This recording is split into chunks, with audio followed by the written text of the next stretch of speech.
დასავლეთ ევროპის დიდ ნაწილში კვლავ მაღალი ტემპერატურაა. მორიგმა სითბურმა ტალღამ დიდი ბრიტანეთი და საფრანგეთი მოიცვა. საფრანგეთში 101 დეპარტამენტიდან 80-ში განგაშის ნარინჯისფერი დონეა გამოცხადებული, სადაც ტემპერატურა სავარაუდოდ 38-დან 40 გრადუსამდე მიაღწევს. 40,000-ზე მეტ ადამიანს უკვე შეუწყდა წყლის მიწოდება. ოფიციალური პირები სასმელი წყლის უზრუნველყოფას პრიორიტეტულ საკითხად აყენებენ. საფრანგეთის მთავრობაში აცხადებენ, რომ წლევანდელი სითბური ტალღების შედეგად მიყენებულმა ზარალმა შესაძლოა 15 მილიარდ ევროს მიაღწიოს.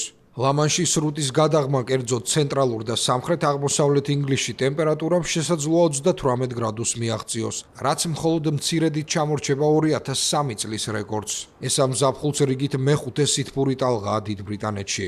მაღალ ტემპერატურას უარყოფითი შედეგები მოჰყვება. სამეფო საექთნო კოლეჯში აცხადებენ, რომ ძლიერი სიცხისგან მეტ პერსონალიც მძიმე მდგომარეობაშია, რადგან საავადმყოფოში არ არის მაღალ ტემპერატურაზე გათვლილი პირობები. ქვეყნის უდიდეს ნაწილში ამჟამად გვალვა, რაც თავის მხრივ ზეწოლას ახდენს წყლის მარაგზე. მეცნიერების თქმით, ადამიანის საქმიანობით გამოწვეული კლიმატის ცვლილება სულ უფრო ხშირ და ინტენსიურ სითბურ ტალღებს იწვევს მთელ კონტინენტზე.